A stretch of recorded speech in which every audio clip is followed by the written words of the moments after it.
Hey troops, it's Roy from Geeks Adventures. Woohoo! So this year marks 50th anniversary about a legendary film. Yeah, you know what I'm talking about, folks. And you're going, dun dun. Yes, this piece of work. Um, just wow, a movie that really kind of Jaws. Film has always been, a not just source of entertainment, but obviously a important part of the of our culture. But in a way that has happened over time, the film business kind of took that and exponentially kind of made it even more and more intensified all of those feelings and everything. And actually, to start, and today, just going to talk about some of the stuff for me at least that really just kind of I love this film. And I'm going to try really hard not to turn this into the umpteenth documentary about, well, did you hear that and stuff? Because there was all over the place. But I'm going to start with, I think, what maybe some folks have started, is actually this movie, The Exorcist. And you're going, why? Well, this was released in 73. And in some ways was probably, I think of it some ways as a prelude of what would eventually grow and explode into the phenomenon which became Jaws, and in some ways still is, carrying over into Star Wars, which carried over into a bajillion movies making tons of money. Anyway, because this movie, I think if you talk to folks in their 60s and 70s, they'll probably give you a look of that movie was wrong. Because seriously, now you hear stories about people like, I think, was there someone that got a heart attack watching this? Yeah, the umpteen stories, behind the scenes stuff about the stuff that was getting really creepy when they were filming it. When people watched it, stuff going, people screaming, leaving, all this kind of stuff. A film that really went beyond just, oh, it's a movie, really, really, really becoming part of our culture in general. And then in 75, this thing comes on. The whole line about don't go into the water. So it's something that just became so much bigger than life. Um, Jaws became this literally, it's not, when I say entity, I don't just mean, well, yeah, because Jaws is a shark. No, the film itself did. For instance, you know like The Exorcist, you hear the behind the scenes stories about filming, the fact that the film was going over budget and almost got Spielberg fired because it was going late, it was costing a lot of money.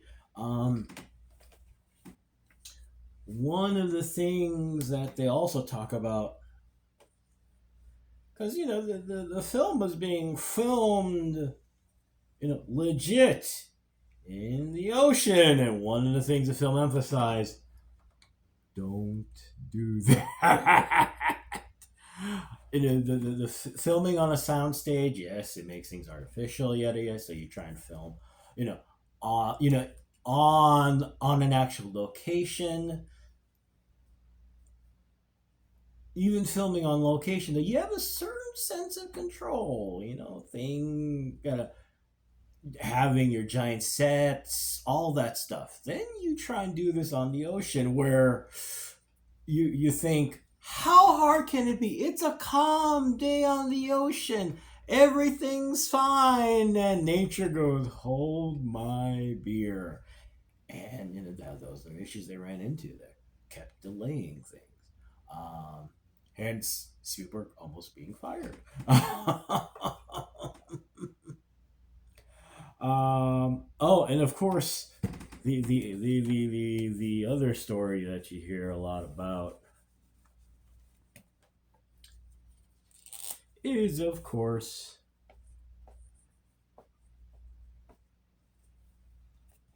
Bruce the Shark. Um, One of the things that made Jaws legendary was the fact that the whole idea, the Hitchcockian idea of less is more. I mean, in Jaws is a horror movie, monster movie, giant shark. So you built a shark because that's what you want to see. And as time passed, film was released, the fact that you really didn't see the shark a whole lot. You get these little tiny moments of seeing this ghostly demonic thing pops up for 2 seconds and then disappears. That is used. It is a technique used throughout horror movies and everything. They had to do that because the dang shark didn't work. All the mechanisms that were used to make this shark do whatever it was supposed to do did not react well in salt water.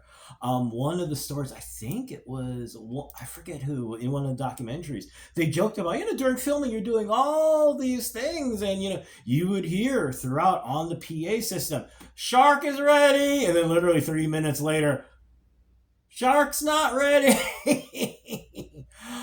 So they filmed whatever they could with the shark, which turned out to be, these little snippets of stuff that ended up accentuating the horror, the panic, the this not, like I said, this night demonic thing that ravaged this town.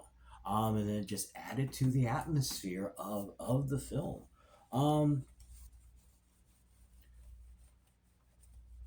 and it's interesting because and actually one more story that I always thought was interesting. It's the ending. That's not the way the book ends.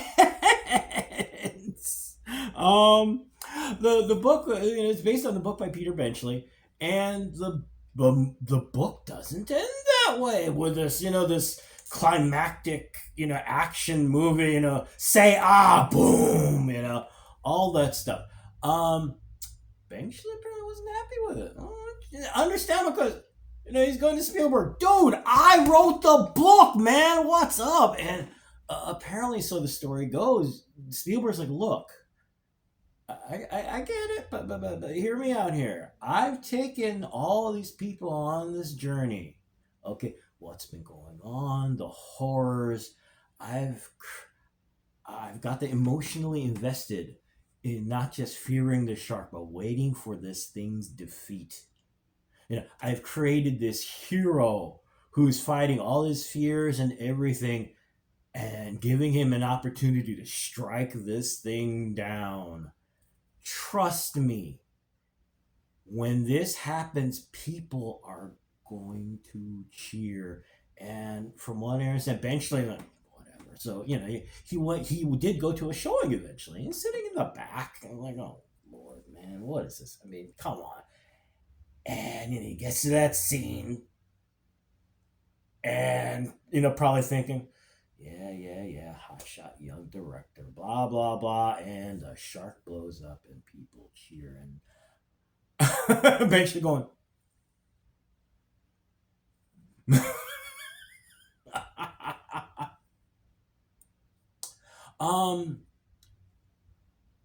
for me though, the beauty of the film, the power of the film, and what I think many great directors do best, and Spielberg has a lot of fun with this, is you take something very small, very tight, and these moments where you get a pause and all the big stuff, and you get this little tight moment that accentuates everything that happens. And there are 4 scenes in particular that always kind of did it for me. Of course, there is always the bigger boat scene.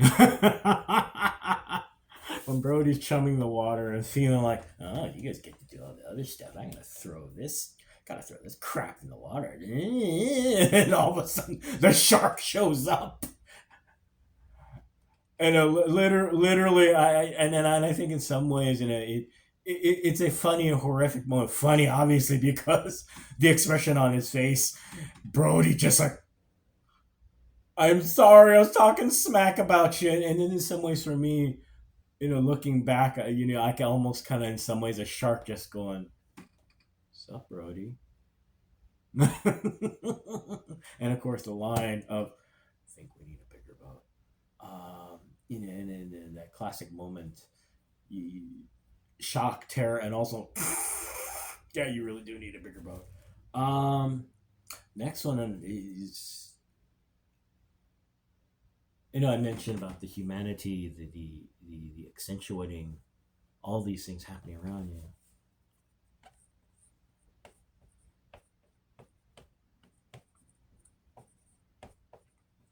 Is Alex and the slap.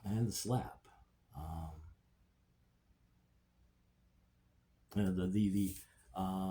Alex was a little boy who was killed by the shark. The first big attack and the realization that we got a problem.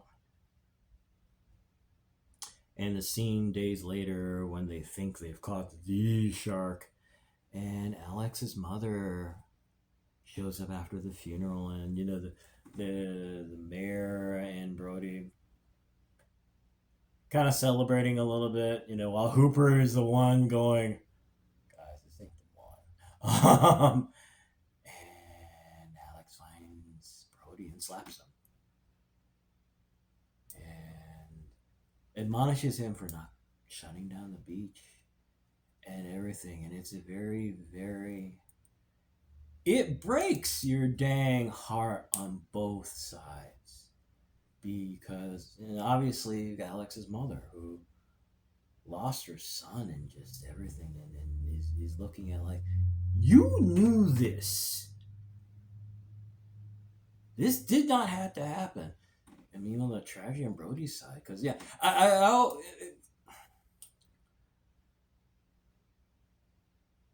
one of the powerful things about the film in general is just the acting and the little things that happen. And that moment, after Brody gets slapped and she walks away, and everyone's looking at Brody like, dude, man, and the mayor going to him and telling him, look, this. Now, of course, the mayor isn't the one that tries to go, look, ma'am, that was, I kind of bullied Brody into doing this, but does try and tell Brody, look, man, it's not your fault. The fact that Brody carries that guilt throughout the whole film. And that moment where he goes, no, it is my fault. Which leads actually to one of the cutest, adorable, and again, heartbreaking scenes in the film happening immediately after is the dinner scene, where Brody is, for understandable reasons, he's drinking his dinner, and his youngest son, and at first Brody obviously, they're all at the dinner table, and Brody's despondent. He's broken. He's angry at himself. He's angry at a lot of things at this point. And his little boy doesn't, his youngest does not.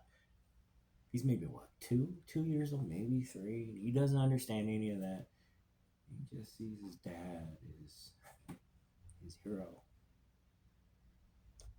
I'm sorry, I'm trying not to lose my crap right now because, if you're a regular, my dad. But anyway, I'm sorry.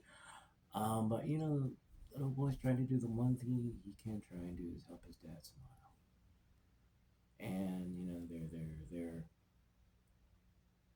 they're playing that game, making faces at each other and stuff. And the other thing going on right now is Mrs. Brody, watching this from from the kitchen doorway, just watching the two of them. Um, if memory serves in the book, husband and wife apparently have been things go on beyond what's in the film. I don't remember exact details. I'm sorry. So I think that feeds, or and just the general fact that my husband, we need to go back to New York City because that's where they originally came from. That's where they moved from was New York City. Yeah, big difference from that to Amity. And then at the end, towards sort of kind, towards the end, but just before Hooper arrives, and it's the sweetest thing when you see his little boy give Hooper that kiss. And I always thought that was one like I said, one of those moments that really kind of encapsulates everything in the film, and not in this giant, Michael Bay-esque pyrotechnic way. And of course, though, the last one, I think. Yep. Yep. And of course, yeah, y'all know which scene I'm talking about.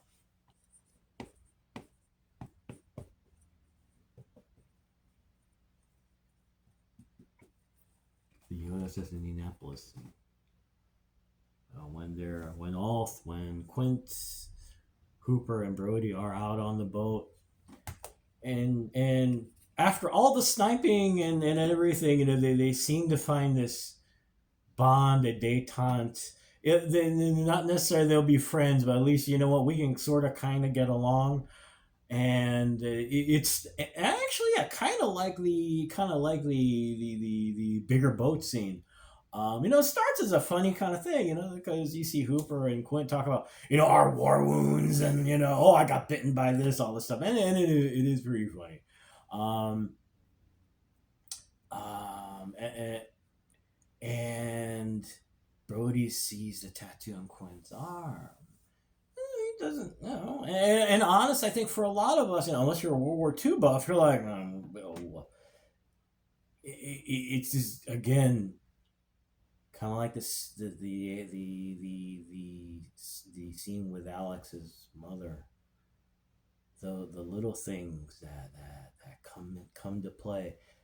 They're just on a tape. They're in the tiny galley aboard that really tiny fishing ship, and actually fishing boat might be better way more accurate putting it. But anyway, sorry, digressing. The little moments, expressions that hit you like a freight train. Because Brody's like, what is it? What's the tattoo? And Quint, personally, I'm a chubby middle-aged Asian man who has been fortunate enough never to have to go in combat, never even come close to being in the military or service like that, or even as an officer or as a first responder, being a firefighter, where all things get real and you kind of stare death and life in the face. But I've always noticed that when folks who have done that, when you talk about something serious and it's really personal, there's that moment where they will grudgingly tell you stuff, and you catch on real fast that this isn't it. There is no bravado like in a high school football story. No, this is a recollection from a deepest pits of a nightmare, and they're going to tell you this because hopefully you'll understand and learn something. And that's when Quint says it's the USS Indianapolis, and Brody being a shark guy knows. I mean, Cooper being a shark guy knows. Oh, the USS Indianapolis. Who Brody doesn't. What follows that horrific, nightmarish story you learn a lot about Quinn. When the story ends, you understand why he is the way he is, and he talks about how I'll never wear a life jacket because of what happened on the USS Indianapolis. And then the umpteenth part of the beauty and horror of all this is that the scene is, I'm going to say, it's done in a boring way. You're going, what are you talking about? This is a massive, horrific nightmare from hell moment in history, yada, and he's recounting all this. And all it is during this entire scene is seeing the three of them, their faces around this table, and that's it. They're trying to remember if there's any kind of sound effect, like little tiny bits. I don't think there is. Literally, is just Quint telling the story, but you have these moments of close up, the moments capturing the emotions of Brody, who is getting this for the first time. Hooper, who knows the history of it, knows what happened, but hearing it from someone who's survived it and seeing it firsthand and going, oh my God, all of this stuff happening, the running story you hear in movie making is that, scenes should be 3 minutes long. I think this entire, I think this moment, I think is 3 minutes long, and it is this amazing and just not horrific thing, and it's one. I mean, obviously, I've been gushing about it for probably way too long. But yeah, it was an amazing thing. And anyway, I gotta go because holy crap! Oh my, I've been doing this for 20 minutes, so I should go. So there you go. It's 50 years. 50 years of people going dun dun dun dun dun dun. Dun. Anyway, wow. Anyway, I'm gonna go because it's a Sunday and stuff to do and yada yada. Anyway, so hey, y'all take care. May the force be with you. May the odds be in your favor. Always, always, always be good to each other. Okay, peeps. Peace.